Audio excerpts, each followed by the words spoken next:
Once a rich businessman comes to a Buddhist monk and says, "Bhante, I have experienced for some time that I am getting more and more thoughts like worry, anger, greed, and pride.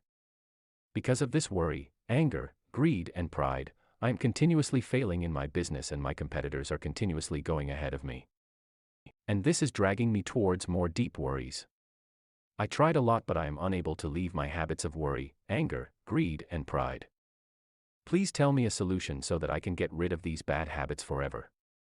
The Buddhist monk listened to the rich businessman carefully and said, "Before I tell you the solution to your problem, I want to tell you a story. Listen carefully.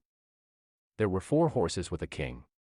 Those 4 horses were very strong and beautiful in appearance. That is why the king loved those 4 horses very much. But the king's problem was that those 4 horses were very arrogant. They were not educated to ride horses in any way.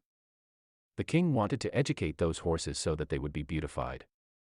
But the king was still unsuccessful because the educators who sat on their back would make them fall from their back and injure them badly with their feet. And because they were the king's favorite horses, the king had a strict order that no educator would beat those horses and educate them. That is why all the educators were successful till now. Now the king made an announcement in his kingdom that whoever will educate these horses without beating them will be given 10 lakh gold coins. A few days after the announcement, a young farmer comes to the king's court and says, "I can educate your 4 horses without causing any physical harm. But I have some conditions for this." The king said, "What are your conditions?" The farmer said, "I need a year to educate these horses. And also, I should be given all the responsibility of taking care of these horses, feeding them, and giving them food. And I should also be given the provision of living with these horses." The king said, "Okay, all your conditions will be accepted. You can educate these horses from tomorrow." The next morning, the farmer takes those 4 horses to a big barn and leaves it open. And he himself starts running around the barn. After running for a while, he feeds those horses with his own hands, gives them water, and himself eats and lies down in the same barn. The horses were still roaming freely in the same barn. No horse was tied with a rope. As evening falls, he wakes up and starts running around the barn. When he used to run, the horses were also afraid of him and ran here and there. When night fell, he fed the horses and tied them with a rope and went to sleep near them.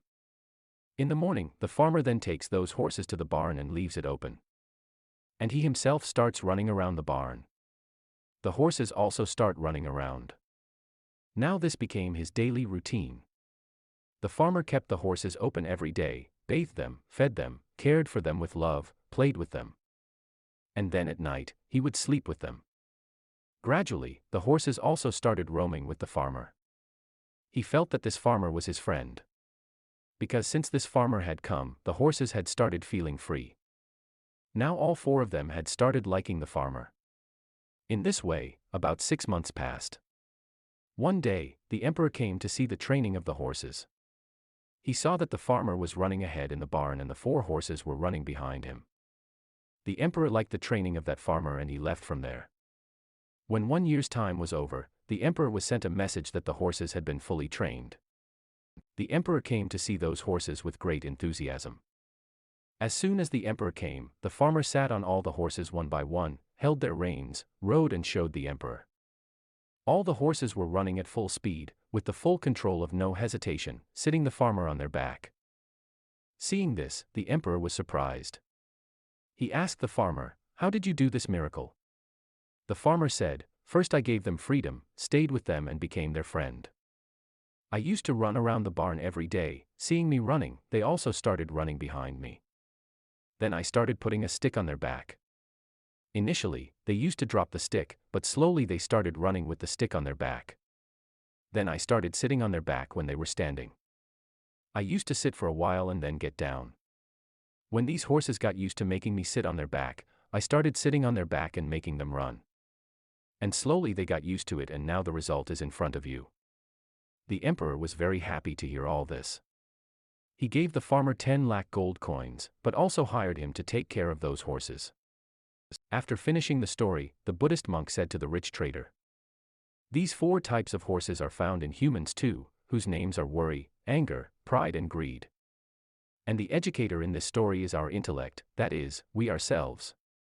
You should keep educating these 4 horses of your mind with the help of your intellect so that they can be under your control. But for this, you will have to make friends with them first. That is, you will have to understand the workflow of these 4 and put a hold on them. And it will be possible slowly. You cannot do it all of a sudden. Like the first horse, worrying is more complicated than thinking. Whereas thinking gives a solution. You should try to explain this to your mind through your intellect. You should spend your time not worrying with your positive thinking, but finding a solution to the problem. The second horse, anger may or may not harm someone else, but it does harm itself.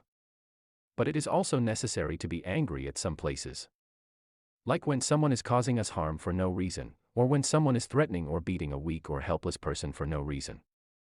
But when, where, and how much anger to do, when to keep it controlled and how to keep it controlled. All these things should be taught to this restless horse called anger slowly with your intellect. The third thing, pride and self-confidence have a very thin line. I can only do this is pride. I can do this too, this is self-confidence.